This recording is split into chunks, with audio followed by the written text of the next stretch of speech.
கஸ்தூரி John என்கின்ற வார்த்தை சித்தர் ஒரு முறை பேசிக் கொண்டிருக்கின்ற பொழுது ஒரு அற்புதமான விளக்கத்தை புத்தகத்தை பற்றி தந்தார். தமிழன் புத்தகத்திற்கு நூல் என்று பெயர் வைத்தான்.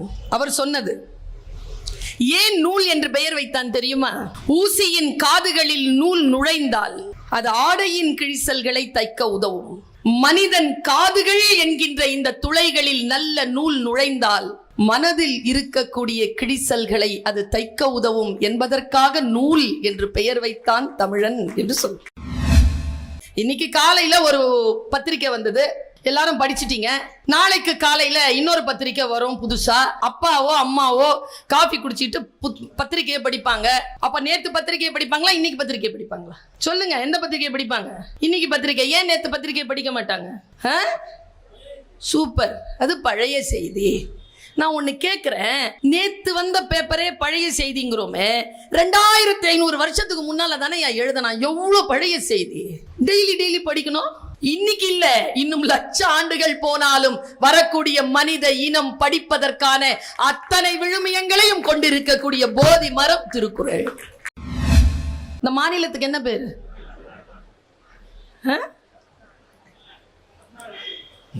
சென்னை. நான் இருக்கிற ஊர். கல்வி சிறந்த தமிழ்நாடு, புகழ் கம்பன் பிறந்த தமிழ்நாடு, வள்ளுவன் தன்னை உலகினுக்கே தந்து வான் புகழ் கொண்ட தமிழ்நாடு, சிலப்பதிகாரம் என்னும் ஒரு மணியாரம் படைத்த தமிழ்நாடு. இது தமிழ்நாடு. சட்டப்பெயர் தமிழ்நாடு. தமிழ்நாடு என்றுதான் இதை குறிக்க வேண்டும். முதல் பரிசு பெற்ற கவிதை பிரமாதமான கவிதை. நான் நிறைய அவைகளில் சொல்லி இருக்கிறேன். வாடியது கொக்கு. இளைஞர்களுக்கு புரிந்தால் கைத்தட்டுவார்கள், முதியவர்களுக்கு புரிந்தால் அமைதியாக இருப்பார்கள். வாடியது கொக்கு, ஓடியதெல்லாம் ஜோடி மீன்கள்.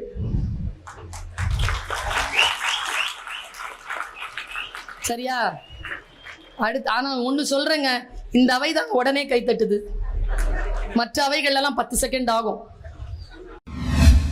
இரண்டாவது கவிதை, இரண்டாவது பரிசு பெற்ற கவிதை தூண்டில் மீன் அதன் கண்களில் விடை பெற்றுக் கொண்டது நதி. Second prize. வீட்டுல போய் யோசிச்சு பாருங்க. தேர்ட் பிரைஸ், சுள்ளி பொறுக்கிய சிறுமிக்கு தன் இறகை உதிர்த்து விட்டு போனது மயில். கடைசி இலையும் உதிர்த்த பிறகு, காட்சிப்படுத்திக் கொள்ளுங்க, கடைசி இலையும் உதிர்த்த பிறகு நிலவை சூடிக்கொள்கிறது மரம். ஏ அப்பா, என்ன லீடர்ஷிப் அது! கடைசியிலையும் உதிர்த்த பிறகு நிலவை சூடிக்கொள்கிறது மரம். நான் ஃபர்ஸ்ட் பிரைஸ் கொடுத்திருந்தேன்னா அது வேற கவிதைக்கு. அந்த கவிதை சொல்றேன், அதுலதான் இருக்கு. யார் எழுதினார் தெரியல. பனிப்படர்ந்த கண்ணாடி, கண் வரைந்தேன், வழிந்தது கண்ணீர். எனக்கு ரொம்ப பிடிச்சது அது. அதை விட சூப்பரான கவிதை எல்லாம் இருக்கு உள்ள. என்னை போலவே நடித்து காட்டுகிறது என் நிழல். எந்த கிளி ஏமாற்றியதோ தாடியுடன் இருக்கிறது ஆலமரம். உடைந்த பானையின் சில்லுகளில் மிச்சம் இருக்கிறது கொஞ்சம் பழைய நீர். அந்த சுடுகாட்டிற்கு உயிர் தந்தது ஒரு பிணம். அடுத்தது பாருங்க, ஊதுகுழல் இசைக்கிறாள் அம்மா, நடனம் ஆடுகிறது நெருப்பு. எனக்கு தெரிஞ்சு 21ஆம் நூற்றாண்டின் ஆக எழுச்சி பெற்ற கவிதை பெருங்கடலை அசைத்துக் கொண்டிருக்கிறது மீன் குஞ்சின் சின்ன துடுப்பு. நான் மீன் குஞ்சுதான், என் துடுப்பு சின்னதுதான், நான் அசைத்துக் கொண்டிருப்பது பெருங்கடலை. விசை உறும் பந்தினை போல், விசை உறும் பந்தினை போல் உள்ளம் வேண்டியபடி செல்லும் உடல் கேட்டேன், நசையறு மனம் கேட்டேன், நித்தம் நவம் என சுடர் தரும் உயிர் கேட்டேன், அசைவரு மதி கேட்டேன், இதை அருள்வதில் உனக்கெதும் தடையுள்ளதோ, வல்லமைத்தாராயோ இந்த மாநிலம் பயனுற வாழ்வதற்கு. தெளிவுறவே அறிந்திடுதல், தெளிவுறவே அறிந்திடுதல், தெளிவு தர மொழிந்திடுதல், சிந்திப்பார்க்கே களிவளர உள்ளத்தில் ஆனந்த கனவு பல காட்டல், கண்ணீர் துளி வர உள்வுருக்குதல், இவையாவும் நீ அருளும் தொழில்களென்றோ எனும் மகாகவி பாரதி கல்விக்கான கடவுள் வணக்கத்தை முன்வைத்து கண்ணியத்திற்கும் போற்றுதலுக்கும் உரிய 6வது பொருணை நெல்லை புத்தக திருவிழாவை பாளையங்கோட்டை வஉசி மைதானத்தில் முன்னெடுத்திருக்கக்கூடிய அத்துணை பெருமக்களுக்கும் என்னுடைய பணிவன்பான வணக்கமும் நன்றியும். மேடையில் வீற்றிருக்கக்கூடிய சான்றோர் பெருமக்கள், அவையில் வீற்றிருக்கக்கூடிய சான்றோர் பெருமக்கள், இந்த கூட்டத்தில் கலந்து கொள்வதன் மூலமாக மிகப்பெரிய ஒரு நகர்வை, வாசிப்பு பழக்கத்தை மக்கள் மத்தியில் கொண்டு செலுத்துவதற்காக வருகை தந்து கொண்டிருக்கக்கூடிய பாராளுமன்ற உறுப்பினர் அருமையக்கா கனிமொழி எம்பி அவர்களே, குழுமி இருக்கக்கூடிய தமிழ் உறவுகளே வணக்கம். 6 மணிக்கு என் பேச்சு தொடங்கி இருக்க வேண்டும். 6 to 7 மணி என்பது எனக்காக ஒதுக்கப்பட்டிருந்த காலம். ஆனால் என்னிடத்தில் 6:18 மேடை வந்திருக்கிறது.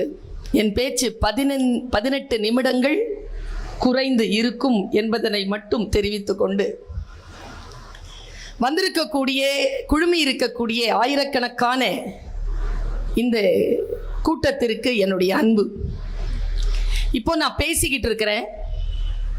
நிறைய பிள்ளைகள் வீடியோவில் அதை ரெக்கார்ட் பண்ணிட்டு இருக்காங்க. ஒரு 4-5 பிள்ளைங்களை பார்க்குறேன் பண்ணிட்டு இருக்கேன். நம்ம கிட்ட ஒரு பழக்கம் இருக்கு, இது எல்லாத்தையும் ரெக்கார்ட் பண்ணிடணும் அப்படிங்கிற பழக்கம். எதையெல்லாம் ரெக்கார்ட் பண்ணணுமோ அதையெல்லாம் ரெக்கார்ட் பண்றது இல்லை, எதையெல்லாம் ரெக்கார்ட் பண்ண வேண்டிய அவசியம் இல்லையோ அதையெல்லாம் ரெக்கார்ட் பண்ணிக்கிறோம். அப்படித்தான் ஒரு 3-4 மாதத்திற்கு முன்னால் தென்காசி வந்திருந்தேன் பேசுறதுக்காக. குற்றாலத்தில் தண்ணி விழுது, வாங்க குளிச்சுட்டு வரலான்னு தோழியர்கள்லாம் அழைத்தார்கள். போனேன். தப தபன்னு தண்ணி விழுது, நின்று அந்த பேரழகை ரசித்து கொண்டு குளிக்கலாம்னு நெருங்குற 4 பசங்க ஓடி வந்தாங்க. தள்ளுங்க தள்ளுங்க தள்ளுங்க. நாங்கள் தள்ளிட்டோம்.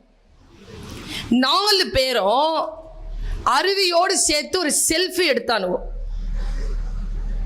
குளிக்காம போயிட்டாங்க.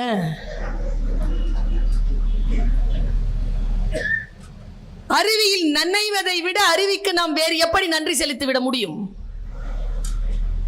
போட்டோ பிடிச்சிட்டு போய் என்ன, இப்போ இந்த மொபைலை வச்சுக்கிட்டு போட்டோ பிடிச்சிட்டு இருக்கிறீங்களே, என்னை எப்படி பார்த்துருக்கீங்க இது வரைக்கும்? மொபைலில் தானே பார்த்துருக்கீங்க. நேரில் வந்திருக்கேன்ல, அனுபவிக்கலாம்ல. அதையும் ஸ்க்ரீனில் வச்சு தான் பார்க்கணும். இந்த வயதான பெண்களிடத்தில் நான் பார்த்திருக்கிறேன். வெத்தலை போடுற பாட்டிக்கிட்ட ஃப்ரெஷ்ஷாக வெத்தலை போய் கொடுத்தோம்னா எடுத்து பைக்குள்ளே வச்சுக்கிட்டு நேற்று வெத்தலை எடுத்து தான் சாப்பிடுவான். ஃப்ரெஷ்ஷாக வாங்கி கொடுத்த வெத்தலை காஞ்சி கருவாடானதுக்கு அப்புறமா தான் அதை மென்று சாப்பிடுவான். வாழ்க்கையை எப்பொழுது நாம் அந்த வினாடியில் வாழத் தொடங்குகின்றோமோ அப்பொழுது எதையெல்லாம் ஆவணப்படுத்த வேண்டும், எதையெல்லாம் ஆவணப்படுத்த வேண்டிய அவசியம் இல்லை, எதையெல்லாம் அந்த வினாடியில் அனுபவித்து விட வேண்டும் என்கின்ற தெளிவு நமக்கு பிறக்கும். மிகச்சிறிய வயதிலிருந்து பேசிக் கொண்டிருக்கிறேன் நான். பேச பேச ஒரு தெளிவு வருகிறது. சிறிய வயதில் எதையெல்லாம் சரி என்று கருதினேனோ வயது போக போக அதிலெல்லாம் மாற்றம் காணக்கூடிய புத்தி வந்து சேர்கிறது. இந்த உலகத்திலேயே அற்புதமான இனம் தமிழர் இனம். தமிழர்கள் ஒருவரை ஒருவர் பார்க்கின்ற பொழுது கை கூப்பி வணக்கம் சொல்கிறார்கள். இதுவரைக்கும் இந்த வணக்கத்திற்கு என்ன அர்த்தம் என்று தெரிந்திருக்கிறோமா? பணிவு, முன்னால் இருக்கின்றவர்களுக்கு நாம் செய்யும் மரியாதை, எதற்காக என்று கேட்கிறேன். நான் ஏன் பணிவுடன் இருக்க வேண்டும்? முன்னால் இருக்கின்றவருக்கு நான் ஏன் மரியாதை செலுத்த வேண்டும்? நான் ஏன் வணக்கம் சொல்ல வேண்டும் என்றால் அடிப்படை இதுதான். நிறைய இளைய சமுதாயத்தினர் இந்த நிகழ்ச்சிக்கு வருகை தந்திருக்கிறீர்கள்.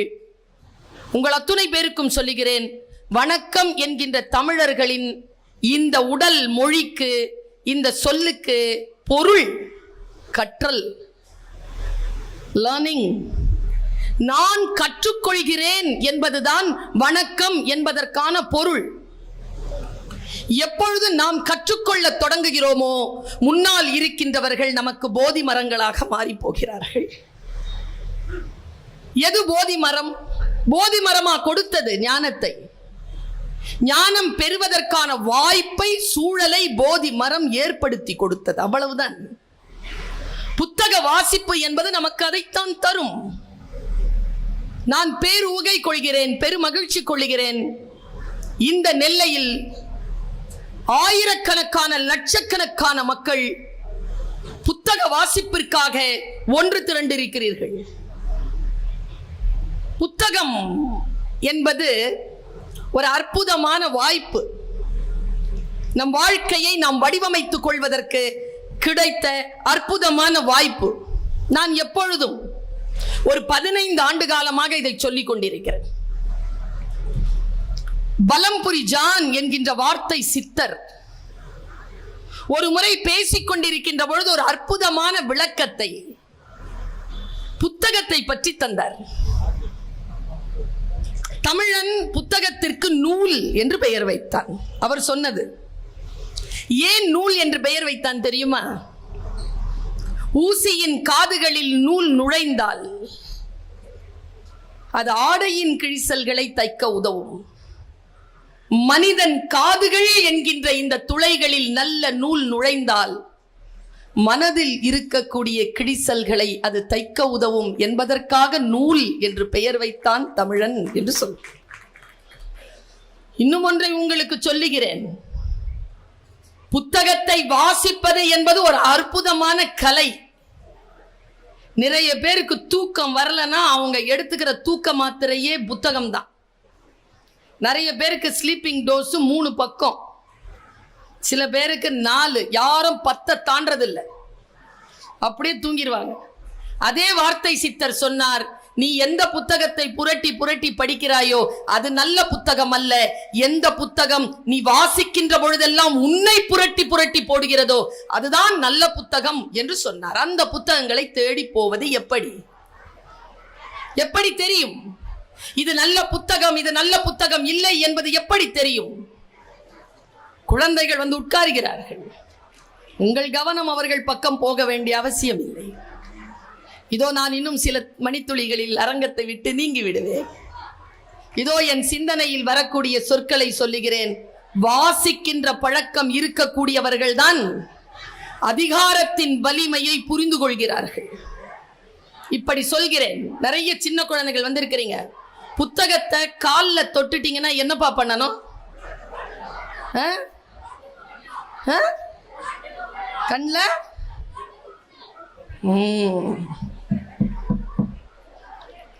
புத்தகத்தை படிச்ச அப்புறமா தான் தெரியுது. பல புத்தகங்கள்ல காலில் மிதிச்சு கிழிச்சு நெருப்புல கூட போடலாம். எல்லா புத்தகமும் கண்களில் ஒற்றிக்கொள்ள வேண்டிய புத்தகங்கள் இல்லை. எனக்கு மொழி தெரியாது, தெரிந்த மொழியில் நான் வாசிக்கிறேன். சில மொழியினுடைய அச்சுறுத்தல்களில் எனக்கு மதம் சார்ந்த சில மொழிகள் எனக்கு முன்னால் வந்து நிற்கின்றன. எனக்கு அர்த்தம் தெரியாது, வாசிக்க தெரியும். அந்த அர்த்தம் தெரியாது, வாசிக்க மட்டுமே தெரிந்த அல்லது வாசிக்க கூட தெரியாத ஒரு வார்த்தையை, கெட்ட வார்த்தையை அந்த மொழியில் எழுதி நம்ம கால் கிட்ட வச்சிட்டாங்க. நம் காலில் அது பட்டு விட்டது என்றால் நாம் என்ன செய்வோம்? தெரியாத காரணத்தினால் எடுத்து கண்களிலே ஒற்றிக்கொள்வோம். வாசிக்க தெரிந்து போனால் அதை கிழித்து எங்கே போட வேண்டுமோ அங்கே போட்டு விடுவோம். கல்வி என்பது, புத்தக வாசிப்பு என்பது நம் அறிவை நாம் நமக்கு அடையாளம் காட்ட பயன்படுத்தி கொள்ளுகின்ற ஒரு கருவி என்பதனை மட்டும் நினைவில் கொள்ளுங்கள். ஒரு நுட்பமான விஷயத்தை நான் சொல்லுகிறேன்.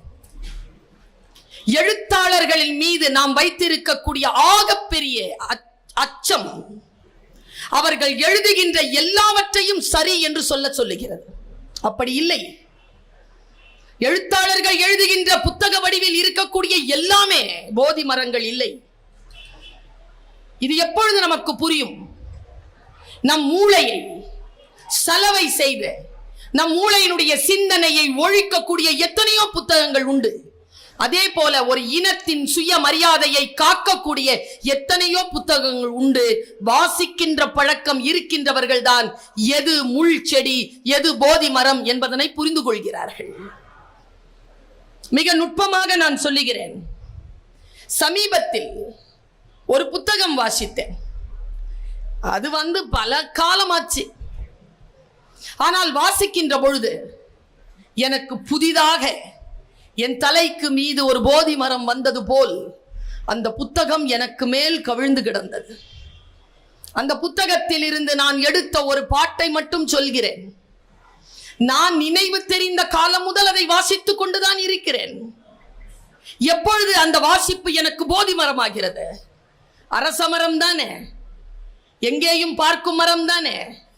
புத்தன் போய் உட்கார்ந்தான், அது போதி மரமானது.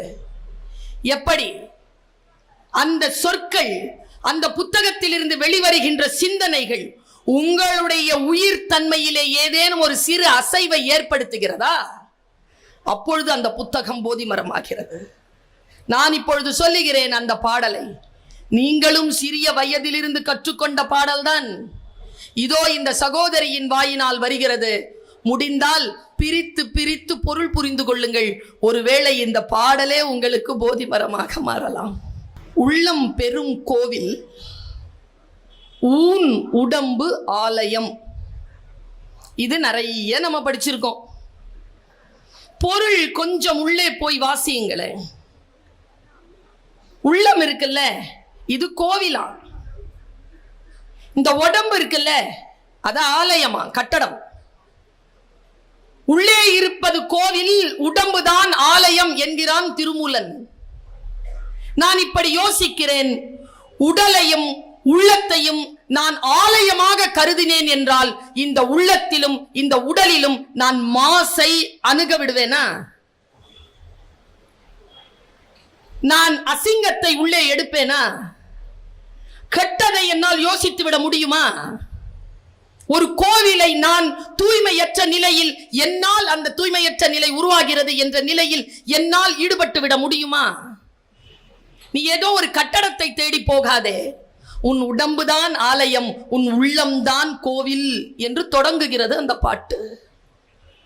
என் உடல் அதிர்ந்து, ஆமாம், என் உடலை நான் ஆலயமாக கருதினால், என் உள்ளத்தை நான் கோவிலாக கருதினால், இதில் கடவுளை தவிர, தூய சிந்தனை தவிர வேறு எதுவும் வருவதற்கு வாய்ப்பில்லை என்கின்ற அளவில் நான் தீபமாக என் உடலை உயர்த்தி நிற்கிறேன். எனக்கு இந்த சொற்கள் போதி மரமாகிறது. அடுத்த சொல் பாருங்க. வள்ளல் பிரானார்க்கு வாய் கோபுர வாசல். கோவிலுக்குள் நுழைகிறீர்கள், ராஜ கோபுரம் நிற்கிறது, கோபுரத்திற்கு ஒரு வணக்கம் சொல்லிவிட்டு உள்ளே நுழைகிறீர்கள். இது வாய்தான் அந்த கோபுர வாசல் என்கிறான் திருமூலன். இந்த வாய் கோபுர வாசல் என்றால் கெட்டதை, தூய்மையற்றதை இந்த வாய்க்குள் போடுவோமா அல்லது வாயிலிருந்து வெளியேற்றுவோமா? இந்த உடலிலேயே எல்லா பகுதிகளும், என் தோழமைகளே சொல்கிறேன், எது வெளியேற்றினாலும் அது நாற்றமுடையதுதான். எந்த வாசனை திரவியங்களையும் இந்த உடலால் நீங்கள் வெளியேற்றி விட முடியாது. பெற்ற தாயாக இருந்தாலும் முகம் சுளிக்கக்கூடிய விஷயங்கள் தான் இந்த உடலில் இருந்து வெளியேறுபவை. அது கண்ணீராகட்டும், வியர்வையாகட்டும், அது மலஜலமாகட்டும், அது நிணநீராகட்டும், வியர்வை எது வேணுமானாலும் ஆகட்டும், நாற்றம் கொண்டதுதான். ஆனால் இந்த உடலில் இருந்து அடுத்தவர்களுடைய முகத்தில் புன் சிரிப்பை வரவழைக்கக்கூடிய ஒன்றை வெளிப்படுத்தி விட முடியும் என்றால் அதற்கு பெயர்தான் சொல். மற்றவர்களுடைய மனதை மகிழ்ச்சிப்படுத்தி அவர்களுடைய முகத்திலே புன்னகையை வரவழைக்கக்கூடிய அந்த சொல். காந்தியினுடைய 3 குரங்கு பார்த்திருக்கீங்களா? ஒரு குரங்கு இந்த காதை ஒரு கையாலே, இந்த காதை ஒரு கையாலே மூடி இருக்கும். இன்னொரு குரங்கு இங்கு கண்ணு ஒவ்வொரு கையால. இன்னொரு குரங்கு வாயை 2 கையால மூடி இருக்கும். நானும் யோசிச்சு பார்த்தேன், ஒரு கையால மூடி இருந்தா பத்தாதா? அதையே 2 கையால மூடினாங்க. ஒழுக்கமா பேசு, ஒழுக்கமானதை சாப்பிடு, 2 வேலையும் செய்து இந்த வாய். வள்ளல் பிரானார்க்கு வாய் கோபுர வாசல். அடுத்து கிளம்பி எப்படி போறான் குரு. தெள்ள தெளிந்தார்க்கு ஜீவனே சிவலிங்கம். நீங்கள் எந்த மதத்தை பின்பற்றுகின்றவர்களாகவும் இருத்துக் கொள்ளுங்கள், சிவன் லிங்கம் என்கின்ற சொல்லை கடந்து உங்கள் மதத்திற்கான எந்த தெய்வத்தின் பெயரையும் போட்டுக் கொள்ளுங்கள். மிக தூய்மையாக சொல்லுகிறான், தெள்ள தெளிந்தார்க்கு ஜீவன்தான் சிவலிங்கம். உங்கள் ஜீவனுக்குள் தான் அந்த இறை உரைகிறது. அண்டத்தில் இருப்பதுதான் பிண்டத்தில் இருக்கிறது, பிண்டத்தில் இருப்பதுதான் அண்டத்தில் இருக்கிறது என்கிறது வைணவம். எனக்கு இந்த விளக்கங்கள் புதிதாக இருக்கின்றன. நான் வாசித்தபடி அந்த திருமந்திரம் என்கின்ற புத்தகத்தை எனக்கான போதி மரமாக நான் மாற்றிக்கொண்டே போகிறேன். கடைசியா அடிச்சு சொல்லுவாங்க இல்லையா, புத்தகம் என்பது அணுகுண்டு போட்டீங்கன்னா ஒரு வாட்டி வெடிச்சிருங்க, ஒரு வாட்டி அழிச்சிரும். ஆனா புத்தகம்ல படிக்கும் போதெல்லாம் வெடிக்கும். ஒவ்வொரு வார்த்தையும் படிக்கும் பொழுதெல்லாம் அது வெடிச்சுக்கிட்டே இருக்கும். அதனால தான் ஒரு இனத்தை ஆக்கிரமிக்க வேண்டும் என்றால் முதலில் அழிக்க வேண்டியது அவர்கள் வாசிக்கின்ற நூல் நிலையம் என்று முடிவு செய்த அதிகார வர்க்கம். முதலிலே அவர்கள் குண்டு போட்டு அழிப்பதே நூல் நிலையங்களைத்தான். நூல்கள், இந்த நூலை வாசித்து கடைசியாக அந்த வார்த்தையில் சொல்லுகிறான், கள்ள புலன் ஐந்தும் காடா மணி விளக்கு. நீங்க உள்ளம் பெருங்கோயில் ஊனுறவு ஆலயம்னு மாத்திட்டீங்கன்னு வச்சுக்கோங்க, வள்ளல் பிரானாருக்கு வாய் கோபுர வாசல்னு மாத்திட்டீங்கன்னு வச்சுக்கோங்க, தெள்ள தெளிவாகி உங்கள் ஜீவனை சிவலிங்கமாக வழிபட தொடங்கி விட்டீர்கள் என்று வைத்துக் கொள்ளுங்கள். உங்களிடத்தில் இருக்கக்கூடிய இந்த 5 புலன்களும், கள்ளம் செய்யக்கூடிய இந்த 5 புலன்களும் நீங்கள் நினைக்கக்கூடிய அந்த ஆற்றலுக்கு தன்னுடைய எல்லா விஷயங்களையும் அழித்து கொண்டு மணி விளக்காக, காடா விளக்காக வெளிச்சம் கொண்டு வந்து சாட்சியாக நிற்கும். என் கண்களும் என் உறுப்புகளும் தான் நான் செய்யும் பாவங்களுக்கும் புண்ணியங்களுக்கும் சாட்சி. அப்படி அதை சாட்சியாக மாற்றி காடா மணி விளக்காக அதை நிறுத்த வேண்டும் என்றால் இதையெல்லாம் நீங்கள் செய்ய வேண்டும் என்கிறான் திருமூலன். இந்த திருமந்திரம் எனக்கு போதி மரமாகிறது. வாங்க, இந்த ஐயா சொன்னாரு, திருக்குறளை பத்தி ஒரு பொண்ணு புத்தகம் எழுதியிருக்கிறாங்கன்ட்டு நாரும்புநாதன் அவர்கள் ஒரு பேச்சு இங்க பேசினார். வள்ளுவனை எல்லோரும் எல்லா விதத்திலும் தான் கையாண்டு கொண்டிருக்கிறோம். யாரெல்லாம் இந்த பூலோகத்தில் புகழ் பெற வேண்டும் என்று நினைத்தார்களோ அவர்கள் எல்லோரும் கரம் பிடித்துக் கொண்டது வள்ளுவனை கரம் பிடித்துக் கொண்டார்கள். ஆனால் மாணவர்களாகிய நாம் என்ன செய்தோம்? 40 குறள் கொடுப்பீங்க சார், 40 குறள் 2 மார்க்குக்கு கொஸ்டின் கேட்பீங்க. தமிழ் வாத்தி ஒருபோதும் 100க்கு 100 போட மாட்டார். இந்த 2 மார்க்கை சாய்ஸ்ல விட்டு வந்துருவோம். 40 குறளை மனப்பாடம் பண்றது எதுக்குன்னு தேர்வுக்கு வந்ததனாலேயே திருக்குறளை கைவிட்டவங்க நாம. நான் ஒன்று சொல்லுகிறேன் என் குழந்தைகளே, இளைஞர்கள் நிறைய பேர் வந்திருக்கிறீர்கள், குழந்தைகளை உங்களுக்கு சொல்லுகிறேன், திருக்குறள் என்பது இங்கே எத்தனை மதம் சார்ந்தவர்கள் இருக்கிறீர்களோ அவர்களுக்கெல்லாம் அவரவர்களுக்கு என்று புத்தகங்கள் உண்டு. தமிழர் இனத்துக்கு இருக்கக்கூடிய ஒரே மறை திருக்குறள் தான். அந்த திருக்குறளை எப்படி போதி மரமாக எடுத்துக்கொள்வது? நான் எப்பொழுதோ வாசிக்கிறேன் ஒரு குறளை, அதற்கான விளக்கம் வேறு வேறு நிலைகளில் வேறு வேறு விஷயங்களை எனக்கு தந்து விட்டு போகிறது. அதற்கு பெயர் தானே வேதம். இன்னைக்கு காலையில ஒரு பத்திரிக்கை வந்தது, எல்லாரும் படிச்சிட்டீங்க. நாளைக்கு காலையில இன்னொரு பத்திரிக்கை வரும் புதுசா.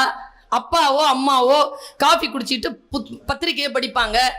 அப்ப நேத்து பத்திரிக்கையை படிப்பாங்களா, இன்னைக்கு பத்திரிக்கையை படிப்பாங்களா? சொல்லுங்க, எந்த பத்திரிக்கையை படிப்பாங்க? இன்னைக்கு பத்திரிக்கை. ஏன் நேத்து பத்திரிக்கை படிக்க மாட்டாங்க? சூப்பர், அது பழைய செய்தி. நான் ஒன்னு கேட்கிறேன், நேத்து வந்த பேப்பரே பழைய செய்திங்கிறோமே, 2500 வருஷத்துக்கு முன்னால தானே எழுதனா? எவ்வளவு பழைய செய்தி டெய்லி படிக்கணும்? இன்னைக்கு இல்ல, இன்னும் லட்ச ஆண்டுகள் போனாலும் வரக்கூடிய மனித இனம் படிப்பதற்கான அத்தனை விழுமியங்களையும் கொண்டிருக்கக்கூடிய போதி மரம் திருக்குறள். நான் பெண் விடுதலை பேசக்கூடியவள். மகளிர் தினம் வருகிறது, மார்ச் 8. ஒரே கூட்டத்துக்கு பேச கூப்பிடுறாங்க.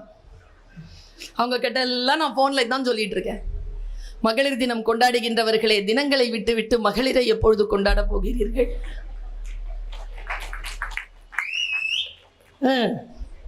இசில் அடிக்கிறவன் பையன். மகளிரை கொண்டாடுவது என்றால் என்ன? நான் ஒரு குறள் சொல்லுகிறேன், நீங்க திருப்பி சொல்லிடுவீங்க அந்த முழு குறளை. தெய்வம் தொழாள் கொழுநன் தொழுதெழுவாள் என்ன அர்த்தம்ப்பா? என்ன அர்த்தம்? சாமிலாம் கும்பிட மாட்டா, இந்த ஆம்பளைங்க இருக்காங்களே அவங்கள குறை சொல்லி கம்ஃபர்ட் ஜோன்ல அவங்க இருக்கிறதுக்கு நம்மள அப்படிதான் வச்சிருப்பாங்க. மாறுபட்டு சிந்திச்சோன்னு வச்சுக்கோங்களேன், பெண் விடுதலையை பற்றி பேசினால் அவர்களுக்கு எதிராக பேசுவதாக அவர்களுக்கு விசிலடிச்சால தம்பி. பெண் விடுதலை என்பது ஏன் ஆண்களுக்கு எதிரானதாக இருக்கிறது என்றால், அவர்கள் விடுதலை அடைவது ஆண்கள் என்கின்ற அந்த சிந்தனைக்கான அந்த அடிமை தலையில் இருந்து தானே. அதனால்தான் அவங்களுக்கு வலிக்குது.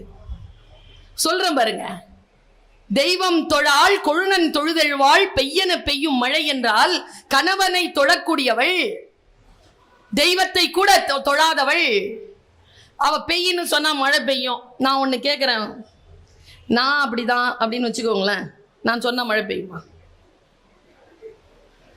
எங்க அம்மா சொன்ன பெய்யுமா? என்ன சார் கோவமா பாத்திக்கிறீங்க? யாரம்மா? உங்க அம்மா இல்ல, என் அம்மா இல்ல, உங்க மனைவி இல்ல, நான் இல்ல, உங்க புள்ள இல்ல, என் மக இல்ல, யார் சொன்னாலும் மழை பெய்யாது. குறள் அப்படிப்பட்ட மெட்டாபிசிக்ஸ் எல்லாம் சொல்லாது. குறள் டைரக்டா சொல்லுது, உன் வீட்டுல ஒரு பொண்ணு இருக்குதா, கல்யாணம் பண்ணிட்டு வந்தியா, எதை சொன்னாலும் அவ செய்யறாள்.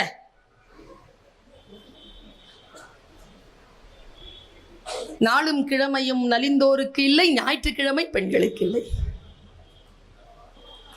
எப்படி எப்பவுமே இப்படி ஃப்ரெஷ்ஷா இருக்கிற பாராட்டுகின்ற மேனேஜர், ஏய் உன்னாலதான் எல்லாம் நல்லது நடக்குது தெரியுமா, நீ என் வாழ்க்கையில வந்ததுல இருந்து தான் பாராட்டும் கணவன். மவராசி, உன் மூஞ்சிக்காக தான் வேலைக்கே வரேன், சிலாகிக்கும் வேலைக்காரி. இத்தனை சமர்த்தும் அடிபட்டு போகிறது. மாலையில் வேலையில் இருந்து வீடு திரும்புகின்ற பொழுது ஆயாவிடம் இருந்து வர மறுக்கும் என் பிள்ளையிடம் நான் என்ன செய்யறது? இந்த வேதனை என்ன செய்வது? நான் எல்லாமாக இருக்கிறேனே, ஒரு வீட்டிலே எல்லாமாக இருக்கிறேனே.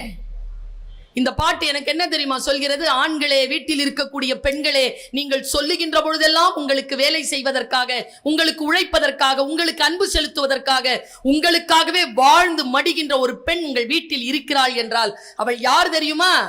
நீங்கள் பெய் என்று சொன்னவுடன் பெய்யும் மழையை போன்றவள். தெய்வம் தொழாள் கொழுநன் தொழுதெழுவாள் யார் என்றால் பெய்யன பெய்யும் மழை என்கிறான் வள்ளுவன். ஒன்றை இப்படித்தான் புரிந்து கொள்ள வேண்டும். நான் சமீபத்தில் இந்த குறளையும் சொல்லிக்கிட்டு இருக்கிறேன், ஒரு 3 மாசமா. தோன்றீர் அகதிலியர் என்னப்பா அர்த்தம்? நீ என்கிட்ட கேட்க போற, நான் ஏதோ சொல்ல போறேன், அது தப்புன்னு நீ ஏதோ சொல்ல போற, நீயே சொல்லிரு. ஏங்க, பிறக்கும் போதே புகழோடு தோன்ற முடியுமா? அது என் கையிலயா இருக்கு? இல்ல நான் இங்க பிறக்க மாட்டேன்னு சொல்ல முடியுமா? அது என் கையில இருக்கா? அப்போ வள்ளுவன் அப்படி சொல்ல முடியாது. நான் இப்படி விளக்கம் சொல்கிறேன், இந்த காலத்திற்கு 21ஆம் நூற்றாண்டுக்கான விளக்கம் சொல்கிறேன், சரியா இருக்கான்னு பாருங்க. கல்யாணம் பண்ணிக்கிறது புகழுடைய செயல், ஒரு ஆணும் பெண்ணும். இங்க நிறுத்துறேன் நான், இளைஞர்களுக்கு புரிகிறது, பெரியவர்கள் விழிக்கிறார்கள். எங்க ஸ்வீட் எடு கொண்டாடுன்னு ஒரு அட்வர்டைஸ்மெண்ட்டுங்க. பொண்ணை கூட்டிட்டு ஓடி போறான் ஒருத்தன், ராத்திரி 12 மணிக்கு கீழே வண்டியில நிக்கிறான். அப்பங்காரன் கீழே ஓடி வந்து பொண்ணை கூட்டிட்டு போற பையனுக்கு ஸ்வீட் கொடுக்குறான். அட்வர்டைஸ்மெண்ட்டினுடைய காப்பி ரைட் இதுதான், ஸ்வீட் எடு கொண்டாடு. அப்பா கொடுக்கலாமா ஸ்வீட்டை அப்படின்ட்டு எல்லாரும் சண்டை போட்டாங்க. நான் சொன்ன கொடுக்கலாம். அவனுக்கு இருக்கிற மகிழ்ச்சி நமக்கு என்ன தெரியும்? அவங்க பொண்ணு ஒரு பையனை கல்யாணம் பண்ணிக்க போகுது, அதனால்தான் அவன் ஸ்வீட் கொடுக்குறான் தகப்பன். அந்த அளவுக்கு மோசமா இருக்கு வாழ்க்கை. தோன்றீர் புகழோடு தோன்றுக அப்படின்னு சொன்னனே.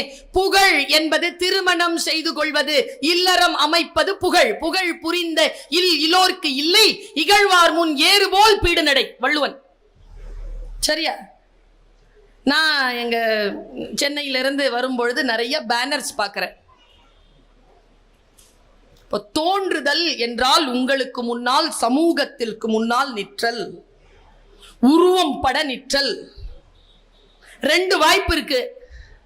புகழோடு தோன்றலாம், பழியோடு தோன்றலாம். எப்படி தோன்ற போகிறோம்? நான் வழியெல்லாம் பேனர் பார்க்கிறேன். கல்யாண பேனருங்க. கல்யாணம் 3 நாளைக்கு அப்புறமாங்க. அன்னைக்கு பொண்ணும் பையனும் கட்டி பிடிச்சிக்கிட்டு பேனர்ல நிக்கிறீங்க. நான் என்ன சொல்றேன்? கல்யாணம் பண்ணிட்டு நில்லு. தோன்றீர் புகழோடு தோன்றுக. உனக்கு இன்னும் கல்யாணம் ஆகல, இந்த மாதிரி பொம்பளை பிள்ளைய வச்சுக்கிட்டு இப்படி நிக்காத. தோன்றலின் தோன்றாமை நன்று. வள்ளுவன் இதை தானே சொல்கிறான். சரி, இன்னொன்னு சொல்றேன்.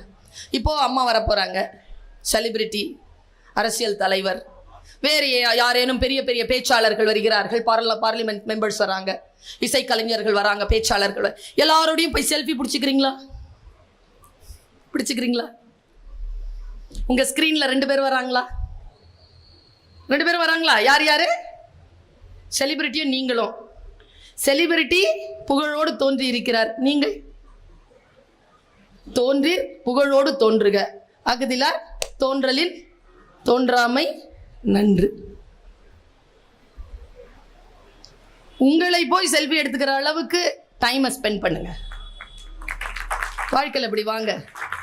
கொஞ்சம் உழைக்கணும், கொஞ்சம் வைராக்கியம் இருக்கணும். தோன்றி புகழோடு தோன்று. ஒன்றை வாசிக்கின்ற பொழுது இறைவன் எனக்கான புத்தியில் சில வெளிச்சங்களை பாய்ச்சுவதாக நான் உணர்கிறேன். முந்தா நேத்து ஒரு புத்தகம் படித்தேன். திமு அப்துல் காதர் எழுதிய ஒரு கம்பன் கழகத்தில் கொடுத்தாங்க ஒரு புக்கு. சட்டுன்னு பிரிச்சேன். ஒரு ஸ்டேட்மெண்ட் வந்திருக்கு. அந்த ஸ்டேட்மெண்ட் எனக்கு ரொம்ப பிடிச்சது. வெளிச்சம். வெளிச்சம் என்றால் என்ன? யாராலாவது விளக்கம் தந்து விட முடியுமா? வெளிச்சம் என்றால் என்ன? இருட்டை விரட்டுவது, அது காரணம். வெளிச்சம் என்றால் என்ன? அது செய்யும் வேலையை சொல்கிறீர்கள். வெளிச்சம் என்றால் என்ன? பாப்லோ நெருடாவிடம் கேட்டார்கள் வெளிச்சம் என்றால் என்ன என்று. அவன் சொல்லுகிறான், I cannot explain what is light, but some extent I can say the light is a shadow of God. அது இறைவனின் நிழல் என்று பேசுகிறார். இறைவனின் நிழல் தான் வெளிச்சம் என்று பாப்லோ நெருடா சொல்கிறான். ஐன்ஸ்டீன் கருவில் இருக்கக்கூடிய குழந்தைக்கு எப்படி ஆறும் கடலும் மலையும் இயற்கையும் தெரியாதோ அப்படி இந்த பூலோகத்தில் இருக்கக்கூடிய மனிதனுக்கு கடவுள் என்றால் என்ன என்று தெரியாது என்று பேசுகிறார். ஒரு விஷயத்தை வாசிக்கின்ற பொழுதுதான் எனக்கான அறிவு புலம் அப்படியே விரிந்து கொண்டே போகிறது. நான் இப்படி பேசுகிறேன். எனக்கு நிரம்ப பிடித்த பழந்தமிழ் இலக்கியங்கள், எனக்கு நிரம்ப பிடித்த இதோ இப்பொழுது தற்போது இருக்கக்கூடிய புத்திலக்கியங்கள். நான் சமீபத்தில் அழகிய பெரியவனை வாசித்துக் கொண்டிருக்கிறேன். அவருடைய தீட்டு என்கின்ற குறுநாவல். யாம் சில அரிசி வேண்டினோம் என்ற அவருடைய நாவல், வல்லிசை என்கின்ற அவருடைய நாவல், ஞாபக விலங்கு என்கின்ற அவருடைய புத்தகம் வாசித்துக் கொண்டிருக்கிறேன். ஜெயமோகனுடையது முழுமையாக வாசிக்கின்ற பயிற்சி கொண்டவள் நான். எஸ் ராமகிருஷ்ணனை முழுமையாக வாசிக்கிறேன்.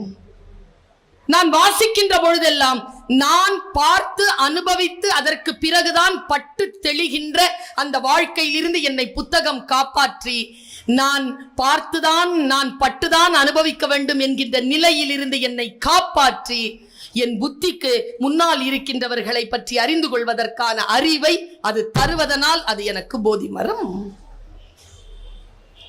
நான் இப்படி சொல்கிறேன். குற்ற உணர்வு என்பது வேறு, குற்றம் என்பது வேறு. குற்றத்திற்கு தண்டனை உண்டு, குற்ற உணர்விற்கு தண்டனை உண்டா? உங்கள் ஆன்மாதான் அதற்கு தண்டனை தரும், உங்கள் வாழ்க்கை தான் அதற்கு தண்டனை தரும். இதை என்னால் ஒரு புத்தகத்தை வாசிக்கின்ற பொழுது, அண்ணா கரீனினாவை வாசிக்கிறேன், டால்ஸ்டாய், 36 மணி நேரங்கள் ஒரு வேலையும் செய்யாமல் வெறும் பச்சை தண்ணி குடிச்சுக்கிட்டு வாசித்த இடத்திலிருந்து நகராமல் உட்கார்ந்து இருந்தேன். அந்த புத்தகத்தை வாசித்து முடித்து நான் என்னால் அண்ணாவில் இருந்து வெளியில் வரவே முடியவில்லை. அப்படித்தான் இருக்கும் புத்தகங்கள். ஆண்கள் பெண்கள் குழந்தைகள் என்ற சுந்தரராமசாமியின் புத்தகம், ஆழிசூழ் உலகு என்கின்ற புத்தகம் ஜோடி குரூஸ் எழுதியிருக்கிறார். இறந்து போன பிரான்சிஸ் கிருபாவனுடைய கன்னி, வாசித்து கடந்து விடுங்கள். வாழ்க்கையில் நாம் சந்திக்க வேண்டிய பலவிதமான விளக்கங்களை இந்த புத்தகங்கள் நமக்கு தருகின்றன. நான் இப்படி யோசிக்கிறேன். சமீபத்தில் சல்மாவுடைய இரவு என்கின்ற ஒரு கதையை வாசித்தேன். ஏதோ ஒரு பழைய பத்திரிகை, அந்த பழைய பத்திரிகையில வந்திருந்தது. வாசிச்சிட்டுங்க, எப்படி அதை நான் உங்களுக்கு விளக்குவது? ஒரு பெண்ணினுடைய மனநிலையை அவள் வேறு ஏதோ ஒரு நிலையில கொண்டு வந்து அப்படி புரட்டி போட்டுட்டு போயிட்டா. ஒரு பொண்ணு இருக்காங்க, அவளுக்கு இரவு நேரத்தில் ஒரு கனவு போல் ஒரு உருவம் வருகிறது. அவளை பாலியல் ரீதியாக துன்புறுத்துகிறது. ஆனால் காலையில் எந்த சுவடும் இல்லை. எல்லோரும் அவளை பைத்தியம் என்கிறார்கள். கணவன் கூட இல்லாத போதுதான் அது வருகிறது. எல்லோரும் சொல்கிறார்கள், அந்த இடத்துல ஒருத்தன் தூக்கு போட்டு செத்துட்டான், அந்த மாதிரி தான் இருக்கு, அதனால் நாங்களே வேலையை அந்த இடத்த காலி பண்ணிட்டோம்னு கூட இருக்கிறவங்களாம் பேசுறாங்க. நான் ரொம்ப ஆழமா அதை படிச்சுட்டே போனேன். முழுக்க சொல்வதற்கு நேரம் இல்லை, சுருக்கமாக சொல்கிறேன். கணவனிடத்தில் சொல்கிறாள், கணவன் ஒரு சாடிஸ்ட். தான் வேண்டும் என்பதற்காக அவள் அப்படி செய்கிறாள் என்பதற்காக அவளை 10 நாள் 15 நாள் விட்டுட்டு போறான். வீட்டில் இருக்கக்கூடிய மாமியாரும் மதிப்பாள் இல்லை. சின்ன குழந்தை கையில வச்சிருக்கா. என்ன பண்றதுன்னு தெரியல. நெஞ்செல்லாம் திகிலோடு ஒவ்வொரு இரவும் அவள் கழிக்கிறாள். ஒரு கட்டத்துல வேற வாய்ப்பே கிடையாது, யாரும் இவளுக்கு விடுதலை தரமாட்டார்கள் என்று முடிவு செய்துவிட்டு அவள் அன்றைக்கு ஒரு வேலையை செய்கிறாள். அப்படி முடிகிறது அந்த கதை. சரியா தவறா என்று நான் சொல்ல வரவில்லை. ஒரு கதை ஒரு பெண்ணினுடைய மனதை வாசிப்பதற்கு ஏதோ ஒரு வகையில் துணை செய்யலாம் என்பதற்காக சொல்லுகிறேன். அவள் என்ன செய்கிறாள்? காலையில் எழுந்து குளிச்சுட்டு சமையல் வேலையெல்லாம் முடிச்சுட்டு அழகா உட்காந்து பாட்டு கேட்கிறா. மனதிற்கு பிடித்த மலரை வாங்குகிறாள், பின்னி வச்சுக்கிறா. குழந்தைய பால் கொடுத்து தூங்க வைக்கிறா. சரியா மணி 6. இரவு உணவை எல்லாம் மாமியாருக்கு எல்லாம் எடுத்து வைத்து விட்டு, கணவன் வீட்டில் இல்லை, எடுத்து வைத்து விட்டு அந்த அறைக்குள் போய் கதவை மூடிக்கொண்டு அந்த கனவு ஆணுக்காக காத்திருக்க தொடங்கினாள் என்று சொல்லி முடிக்கிறாள் அந்த கதையை. நான் பயந்து போனேங்க. ஒரு பெண்ணை அச்சுறுத்தாதீர்கள். அவளை அச்சுறுத்தினால் துன்புறுத்துவது வேறு, அச்சுறுத்துவது வேறு. அவளை அச்சுறுத்தினால் அவள் நீங்கள் விரும்பாத, நீங்கள் அதிர்ச்சிக்குள்ளாகின்ற எல்லா வேலையையும் இயல்பாக செய்ய தொடங்குவாள் என்று அந்த பெண் மனம் அந்த கதையில் சொல்லி முடிக்கிறது. என்னுடைய பாதத்தில் இருந்த நிலம் நவிழ்கிறது. இமயம் எழுதிய துபாய் மாப்பிள்ளை முடிந்தால் படித்து விடுங்கள். ஒவ்வொரு கதையும் நமக்கு எதை சொல்கிறது? ஒவ்வொரு பாடமும் நமக்கு எதை சொல்கிறது? என்னுடைய வாழ்க்கையில் நான் இந்த மனதை, இந்த உடலை, இந்த வாழ்க்கையை நான் எப்படி எதிர்கொள்வது என்பதனை எனக்கு கற்றுத்தருகிறது. அதனால் தான் வாசிப்பு பழக்கம் என்கிறோம். இளைஞர்கள் இருக்கிறீர்கள், உங்களுக்கு நான் சொல்லுகிறேன், சாஃப்ட் ஸ்கில்ஸ் இருக்கு. சாஃப்ட் ஸ்கில்ஸ்ல லிசனிங், ரீடிங், ஸ்பீக்கிங், ரைட்டிங் இருக்கு. அதுல ரொம்ப முக்கியமானது லேர்னிங், கற்றுக்கொள்வது. இந்த போதி மரம் நமக்கு இந்த உலகத்தின் ஏதோ ஒரு சூட்சுமத்தை கற்றுக் கொடுக்கிறது. அந்த கற்றுக்கொள்வதற்காகத்தான் நாம் இங்கே கூடியிருக்கிறோம். ஒரு முறை நான் ஒரு புத்தகத்தை படிச்சுட்டு பிரமாதமா இருக்குன்னு பேசிட்டேன். கோயம்புத்தூர்ல ட்ரெயின் ஏறுனா என் கோச்ல ஒருத்தர் வந்து நின்று கேட்கிறார், 75 ரூபா கொடுன்னு. என்ன, இந்த புத்தக வெளியீட்டு விழாவில் பேசினீங்களே? ஆமாம், புக்கு வாங்கினேன். சரி, படித்தேன். நீங்கள் பேசினது தான் சூப்பராக இருந்துச்சு, புக்கில் ஒன்றும் இல்லை, என் 75 ரூபா கொடுங்கன்னு. அதனால் அடுத்தவர்களை வாசிக்க வைத்து நீங்கள் கேட்காதீர்கள், நீங்கள் படித்து கடந்து போங்க. இந்த கோனாறு, நாடாறு, செட்டியாறு யாரும் வேணாம். மூல நூலை படிக்க தொடங்குங்கள். ஒரு முறை புரியாமல் போகும், 2வது முறை புரியும், நிச்சயம் புரியும். ஆரிய படை கடந்த பாண்டியன் நெடுஞ்செழியன் புறநானூற்றில் 183வது பாடலில் சொல்கிறான், உற்றுழி உதவியும் உருபொருள் கொடுத்தும் பிற்றை நிலை முனியாது கற்பது நன்று. ஆசிரியர் இருக்கிறார்களா? அவர்கள் துன்பப்படுகிறார்களா? அவர்கள் துன்பப்படாமல் இருப்பதற்கு அவர்களுக்கு உதவி செய்து உருபொருள் கொடுத்து நீ துன்பப்பட்டு சம்பாதித்த காசையெல்லாம் அவர்களுக்கு கொடுத்து இதனால் எனக்கு என்ன பயன் என்று நீ கோபப்படாமல் குழந்தையே பெண்ணே படித்துக்கொள் என்கிறான் அந்த தலைவன். கடைசியா சொல்வான் பாருங்க, 4 வரியில முகத்துல அறையிற மாதிரி சொல்லுவான். வேற்றுமை தெரிந்த நாற்பால் உள்ளும் கீழ்ப்பால் ஒருவன் கற்கின் மேல்பால் ஒருவன் அவன் கண் படுமே. என்ன அர்த்தம்? தாழ்ந்த ஜாதிங்கிறானா? நீ பொம்பளை அவ்வளவுதான்றானா? படிச்சிரு. படிச்சா எவெல்லாம் அப்படி சொல்லிட்டு சுத்துறானோ, அவெல்லாம் மேல மேலன்னு சொல்லிட்டு சுத்துறானோ அவெல்லாம் உன் காலடிக்கு வந்துருவான். இப்படி சொல்கிறான் ஆரிய படை கடந்த பாண்டியன் நெடுஞ்செழியன். நான் வாசிக்கிறேன், வாசிக்கின்ற பொழுது எனக்கு சில வெளிச்சங்கள் கிடைக்கின்றன. நான் ஒரு வெளிச்சத்தை சொல்கிறேன். நான் பார்த்து படித்து உணர்ந்த ஒரு வெளிச்சத்தை உங்கள் அத்துணை பேருக்கும் சொல்லுகிறேன். இந்த மார்ச் 8 மகளிர் தினம்னு சொன்னோம்ல, இந்த மகளிர் தினத்துக்கு ஒரு தாற்பயம் உண்டு. என்ன தெரியுமா? ஆணுக்கும் பெண்ணுக்கும் சரிநிகர் சமானமான ஊதியம் வழங்கப்பட வேண்டும், அவர்களைப் போலவே 8 மணித்தியாலம் நாங்கள் வேலை செய்வோம் என்கின்ற போர் குரலுக்கு கிடைத்த பரிசுதான் மார்ச் 8 உலக மகளிர் தினம். அன்னைக்கு நம்ம என்ன செய்யறோம்?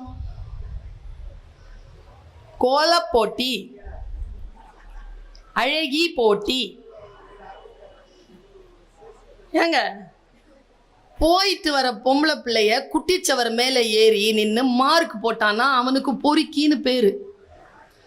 அப்படிதானே? இந்த ஊர்ல வேற பேரா?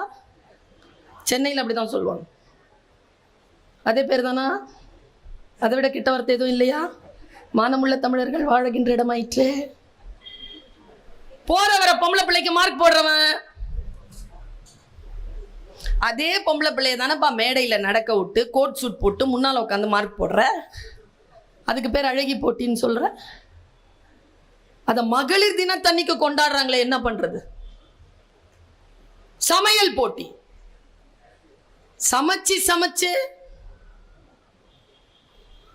சமைச்சது கூட நான் ஒண்ணு சொல்றேன். இவர் சொல்றார், பெரியார் சொல்கிறார், பெண் விடுதலை ஒன்றும் இல்லை, நீங்க இங்க கண்டிப்பா கிடைக்கும். பெண் ஏன் அடிமையானால்னு ஒரு புக்கு குழந்தை. இளம் பெண்களுக்கு சொல்கிறேன், படித்து விடுங்கள். ஆண்கள் மிரள்கிறார்கள், படித்து விடுங்கள்.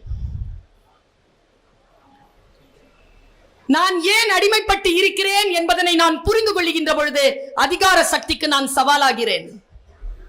இவ்வளவுதான் சூட்சுமம். நான் ஒன்றை புரிந்து கொள்வது. பாருங்க, நான் சிலப்பதிகாரம் படிக்கிறேன். சிலப்பதிகாரத்திற்கு மையமாக வந்த கொற்றவை என்கின்ற நூலை வாசிக்கிறேன். ரெண்டுமே வாசிக்கிறேன். இளங்கோவின் கண்ணகி, ஜெயமோகனின் கொற்றவை, ரெண்டுத்தையும் நான் நிறுத்தி பார்க்கிறேன். ரெண்டுத்தையும் முடிஞ்சா படிச்சிருங்க. பூம்புகார் படம் கிடையாது, சிலப்பதிகாரம். சிலப்பதிகாரத்தை படிச்சு பாருங்க. 13 வரியில கதை முடிஞ்சிருச்சுங்க. தேரா மன்னான்னு ஆரம்பிப்பாவ, 13 வரி தான். நான் நிறைய சொல்லல, அப்படி ஒரு எடிட்டிங் பண்ணியிருப்பாரு இளங்கோ. இளங்கோலாம் சாதாரணமான ஆள் இல்லை. எனக்கு ரொம்ப ஆச்சரியங்க. இந்த மாநிலத்துக்கு என்ன பேரு?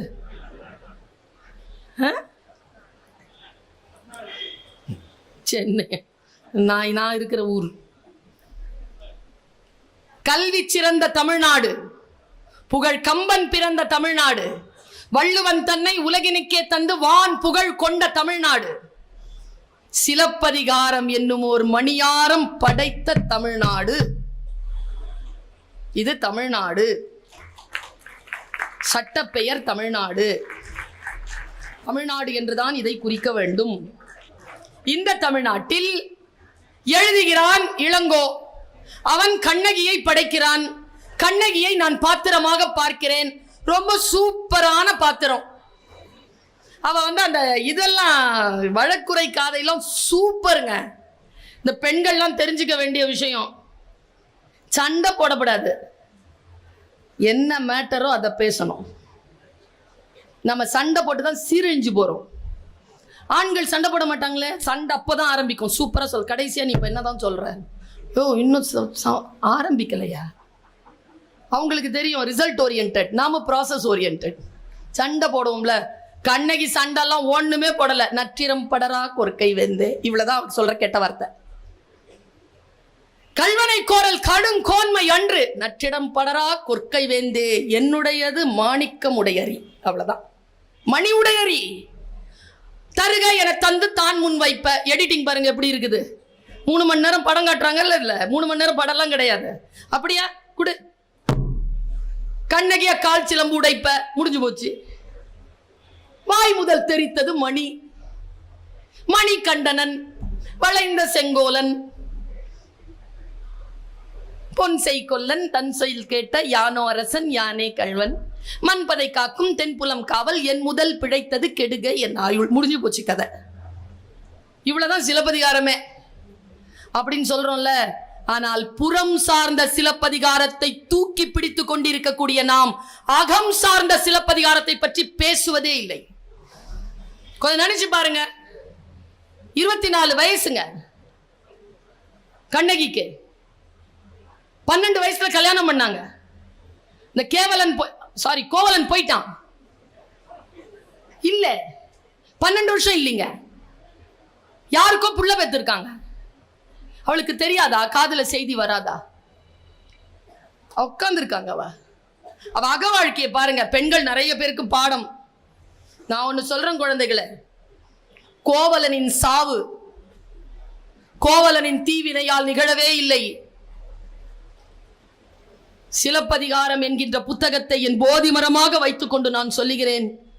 கோவலனின் சாவு அவன் தீவினையால் நடக்கவே இல்லை, கண்ணகியின் நேர்மையால் நடந்தது. கண்ணகியின் நேர்மைதான் அவனை கொன்றது. ஒன்னும் சொல்லலீங்க. அவ அமைதியா இருக்கிறான். வந்து கேட்கிறான், நிக்கிறான். நான் அந்த காட்சியை சொல்றேன், எப்படி அது போதி மரமானதுன்னு சொல்றேன். உட்கார்ந்துருக்காங்க. இதாங்க காட்சி. கேமரா ஆன் பண்ணுங்க. தூண் சாஞ்சி உட்கார்ந்துருக்கா. ஒருத்தன் வரான், கண்ணகிங்கிறான். எங்கேயோ கேட்ட குரல். 12 வருஷத்துக்கு முன்னால கேட்டிருக்கா. ஐயோன்னு எந்திரிக்கிறா. அவன் தான் மானே தேனேன்னு சொன்னானே, விட்டுட்டு போயிட்டானே, ஒரே நாள்ல போயிட்டானே, அவன் தான். கண்ணகி அப்படி ஒன்னும் சொல்லல. அவ அப்படியே பார்த்துட்டு இருக்கா. வந்தவன் பேசினான். சலம் புனர் கொள்கை சலதியோடு ஆடி குலம் நெறி வான் பொருள் குன்றம் தொலைத்த இளம் பாடி எனக்கு நாணத்தகும். அப்படின்னா என்ன அர்த்தம்? ஒரு நடிகையோட ஆடி சலதி அவளோட போய் வாழ்ந்து, எங்க 12 வருஷம் அந்த பொண்ணோட வாழ்ந்திருக்கான். வாழ்ந்த அந்த பெண்ணை என்ன சொல்கிறான் இவன்? சலதி என்கிறான். சலதியோடு வாழ்ந்து குலம் நெறி வான் பொருள் குன்றம் தொலைத்த இளம் பாடி எனக்கு நாணத்தகும். நாணத்தால வந்து நிக்கிற மண்ணுடன் இப்படி பார்த்தா, ஓ காசு தொலைச்சிட்டேன்னு வர்றியா? ஒன்னும் கவலைப்படாத, உன் காலில் போட்டிருக்கிற சிலம்பு இருக்கு, இந்தான்னு செருப்பு எடுக்கிற மாதிரி அதை எடுத்து கொடுத்தா. எடுத்துட்டு போனா. இல்ல கண்ணகி, உன்னோடு வாழத்தான் வந்திருக்கிறேன். ஒண்ணுமே பேசலைங்க அந்த பொண்ணு. அக்கத்துல துணி 4 எடுத்து கட்டிக்கிட்டு அம்மா அப்பா யாருக்கிட்டையும் சொல்லல, மாமனார் மாமியார் யாருக்கிட்டையும் சொல்லல, போலாங்கன்ட்டு நின்ட்டா. பயந்து போனாங்க. கோவலன் செத்த இடம் அது. தவறு செய்துவிட்டு தன் முன்னால் வந்து நிற்கக்கூடிய கணவனுக்கு அடிச்சு ஆர்ப்பாட்டம் பண்ணாம, முகத்தில் அறைந்து கொண்டு அழாமல் போலாம் வாங்க என்று உறுதியாக நின்ற அந்த கண்ணகியை எனக்கு பிடித்திருக்கிறது. போறா. கடைசியா சாவரத்துக்கு முன்னால இந்த கேள்வியை அவன் கேட்கிறான். நிறைய ஆண்கள் மிரண்டு பாக்குறாங்க. இதுல என்ன இருக்குது சொல்றேன். கோவலன் செத்த இடத்தை சொல்றேன். கோவலன் எங்க செத்தான் தெரியுமா? கேட்கிறான். கண்ணகி நான் வந்தேன், ஒண்ணுமே பேசலையடா. எழு என்றதும் எழுந்தனை கண்ணகி என் செய்தனைன்னு கேட்ட உடனே எங்க அம்மா சொன்னான், போற்றா ஒழுக்கம் புரிந்தீர், யாவதும் மாற்றம் ஏதும் நிகழ்த்த முடியா வாழ்க்கையினன் ஆதலின் எழு என்றதும் எழுந்தனன் என்று சொன்னான். என்னால எந்த வாழ்க்கையை மாத்திக்க முடிஞ்சுதா? உன்னை கூட்டிட்டு வர முடிஞ்சுதா? என்னோட உன்னை வாழ வைக்க முடிஞ்சுதா? உனக்கு பிள்ளை பெறறதுக்கான வாய்ப்பு எனக்கு கிடைச்சதா? எந்த வாய்ப்பும் இல்லடா. அதனால தான்டா வான உடனே வந்துட்டேன்னா. இன்றைக்கு நம் கண்ணகி, நம் வாழும் காலத்தில் இருக்கக்கூடிய கண்ணகி அப்படி சொல்ல வாய்ப்பில்லை. சொல்லிட்டாவ. அங்க செத்தாம கொற்றவையில் எழுதுகிறார் ஜெயமோகன். உங்கள் அனைவருக்கும் சொல்லுகிறேன், கவுந்தி அடிகள் நடை போட்டு நீலியாக இருக்கக்கூடியவள் கவுந்தி அடிகளாக வந்து அவளை கூட்டிட்டு போவாங்க. கண்ணகிக்கு கவுந்தி தந்த அந்த நீலி தந்த பரிசு என்ன தெரியுமா? ஆண்களுக்கு சொல்லுகிறேன், இது பெண்களுக்கான உலகம் இல்லை, இது ஆண்களுக்கான உலகம். உங்களுக்கு சொல்லுகிறேன், ஒரு பெண்ணுக்கு என்ன தேவை என்று. அதை தந்தான் ஜெயமோகன் கொற்றவையின் வாயிலாக கண்ணகிக்கு. பாலைவனத்தில் போகின்ற பொழுது சென்னாயின் கண்களை கொடுத்தான், மலையில் ஏறுகின்ற பொழுது குரங்கின் கண்களை கொடுத்தான், வயலில் போகின்ற பொழுது நண்டுகளின் கண்களை கொடுத்தான். ஏன் ஐயா நீ கண்களை கொடுத்தாய் என்று நான் கேட்கிறேன். ஒரு எழுத்தாளன் போதி மரமாக நின்று தன் புத்தகத்தை என் மீது கவிழ்த்து சொல்லுகிறான். அந்த பெண்ணுக்கு மறுக்கப்பட்டதே உலகம் தானே. அந்த உலகத்தை அவளுக்கு தருவதை விட வேறு என்ன பரிசை அந்த கண்ணகிக்கு நான் தந்துவிட முடியும்? அதனால் தான் அவளுக்கு அத்தனை கண்களை நான் கொடுத்தேன் என்று சொல்கிறான். வாழ்க்கை என்பது நமக்கு முன்னால் விரிந்திருக்கக்கூடிய வாய்ப்பு. வாசித்து விடுங்கள், படித்து விடுங்கள். என் முதுமைக்கு நான் காத்திருக்கிறேன் தோழமைகளே. கண்கள் மட்டும் வெளிச்சமாக இருக்க வேண்டும் என்பது என் பிரார்த்தனை. ஏனென்றால் படித்து கடப்பதற்கு அத்தனை புத்தகங்களை சேமித்து வைத்திருக்கிறேன், அத்தனை புத்தகங்களை சேமித்து வைத்திருக்கிறேன். உடல் மரணம் நோக்கி நடை பயில்கின்ற பொழுது அந்த கடைசி நிமிடங்களை நான் புத்தகத்தின் ஊடாகத்தான் வாழ விரும்புகிறேன். இப்படி சொல்கிறேன். இதோ வரப்போகிறார் கனிமொழி அவர்கள். அவர் ஒரு கூட்டத்தில் பேசினதை சொல்றேன். நான் பேச போகின்ற கூட்டங்களை காட்டிலும் பேச்சை கேட்க போகின்ற கூட்டங்களில் நிறைய நான் கற்றிருக்கிறேன். அப்படி நான் கற்றுக்கொண்ட ஒரு மேடை அவர்கள் இருந்த ஒரு மேடை. அது அரசியல் மேடை அல்ல, அது ஒரு இலக்கிய மேடை. 8000 கவிதைகள் பரிசு அறிவிக்கப்பட்டிருந்தது. முதல் பரிசு 1 லட்சம் ரூபாய். 8000 கவிதை வந்திருந்தது உலகத்திலிருந்து. லிங்குசாமி சார் அதை ஆர்கனைஸ் பண்ணியிருந்தார். கவிக்கோ அப்துல் ரஹ்மானின் நினைவு நாளில் வெளியிடப்பட்டது புத்தகம். புத்தகத்தில் 50 கவிதைகள், ஹைக்கூ கவிதைகள் தொகுப்பு.